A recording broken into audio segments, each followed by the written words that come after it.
and how whites in the South in particular consider themselves superior to the blacks. We've got to do it, but when I say do it, we've got to desegregate, but we're going to stay in power.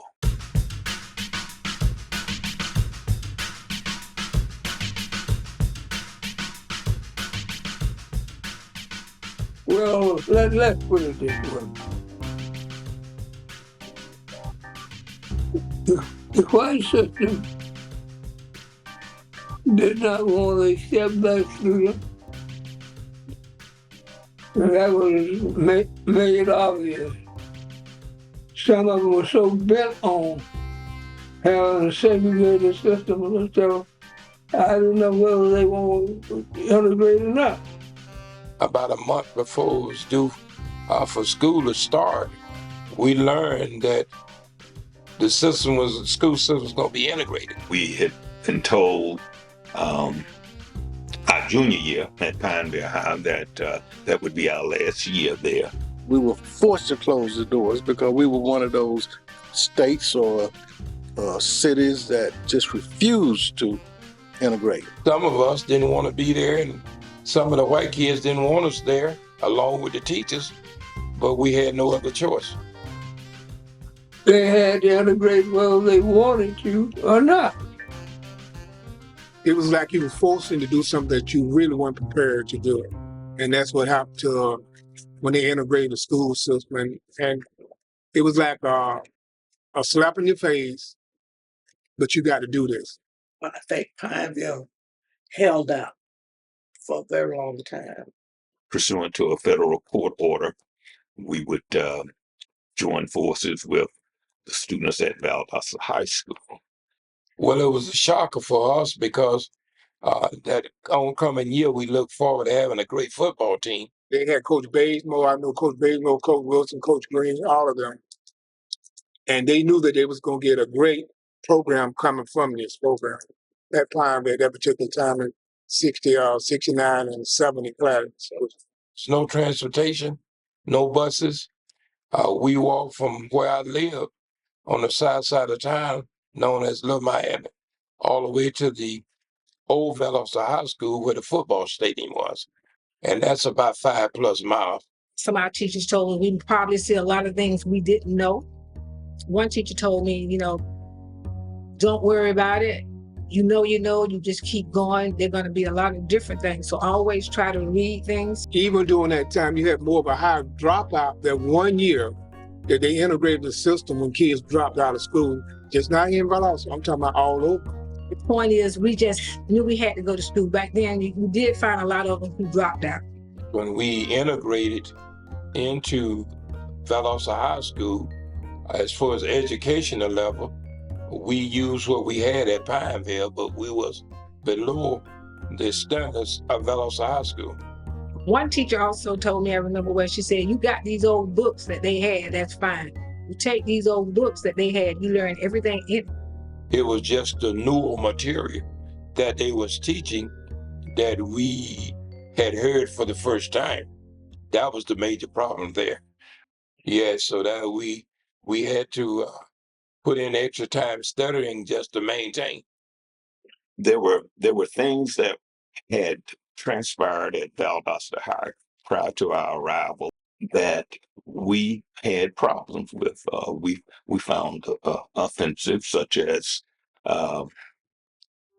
playing the song Dixie, the display of the Confederate flag. Those things remain. I can remember walking by the band, a bunch of black folk walking by the band. They start off playing Dixie. And I could see some of the band members looking down because I looked up at them, they looking right at me. And that caused a lot of tension in the school. We had to play the greatest band in Dixie. That was their theme song back then, and we had to play that. And they told us if we didn't play it or sit out or whatever, you just couldn't be in the band. It didn't conform enough to us to work with us. And we felt like we didn't want to play it because of the way it made us feel and what it meant to us. So we say, look, this has to stop. And they refused to do so until we threatened to protest by walking out. So after a couple of meetings with the principal, Mr. Green, and the superintendent, a committee was formed, a biracial committee, and there was a compromise reached. So when the homecoming season rolled around, we ran a very popular Black female. Miss Gloria Holloway, she was in the class of 1970. She was beautiful. She was intelligent. Valdosta High School had never had a Black person, female, to represent Valdosta High School. And the white kids had 4 or 5 popular white females vying for the position. And the Black female won. And the white students protested,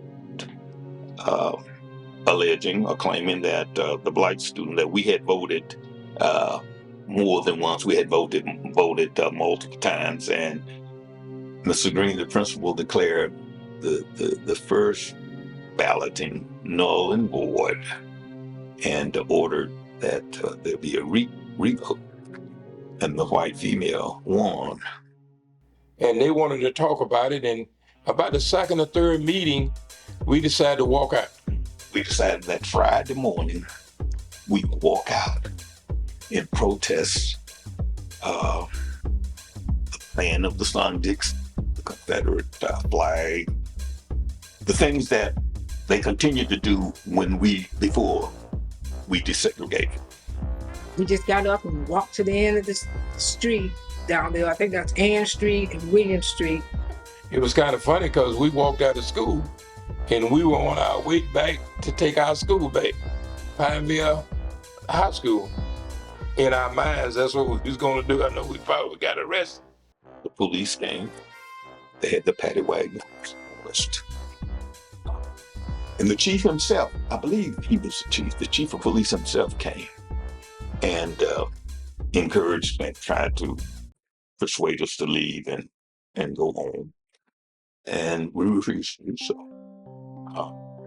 for quite a while. I don't know, maybe it was an hour or so. But eventually we left. And we were suspended 3 days, I believe. Those who walked out couldn't come back and go in the band as well. We walked off the football team as well. We weren't going to play football or anything. And we met with Coach Bazemore. He sent word that he wanted to meet with us. But he talked with us and got us back to play football. All we had missed, that's one thing when they said it set us back. We missed days out of school. They were not going to give us makeup stuff. I was removed from the student council. The other Black members who were student council members, they were removed as well. It was not easy going back to Valdosta High School. I received threats, phone calls. They threatened to burn our home. We would have rallies during the time we were out of school at the various Black churches and funeral homes. And there were 3 men who would take me from home to the rally back home with guns. And really and truly, the Black kids coming from Pinevale, they lost everything. They lost everything. And you're going to force us to go to a school that we don't want to go to, and then we're going to be treated bad when we get there? Gave up a whole lot. We had to give up our school. That was the main thing. We had to give up our schools. But we weathered the storm, and we graduated, and but I understand that there were still obviously problems that persisted after we left. We lost a lot. They gained a lot more than we did. We actually didn't gain anything. We lost our identity. We lost a lot of our, I would say, our hope, our spunk. I was an A student. If we look at it objectively, it really and truly has been an opener for whites, more so than blacks. Only thing that we gained was to experience their school system. It left us a safe haven to go into hell. That's the best way I can put it. For his integration, if I had to name some white friends, I probably couldn't get past 5 on my hand. Basically, Those terrible things they had heard about blacks were not true. So I think it benefited whites more so than blacks in terms of the younger ones. it's sad to say we have our black reunion and they'll also have their white reunion. Some of the kids, black kids, go to Valdosta reunion. I plan on going the next time, the reunion, but we have ours and they have theirs. And so that's been over 50 years ago, and it's just the way it ended up. And even here in Valdosta, we were just a microcosm of all of the cities in this country. But we were in the Deep South. Being in the Deep South, Confederacy, this is a stronghold. It's a stronghold for Confederacy, and it's a stronghold for Republicans. To this day it is.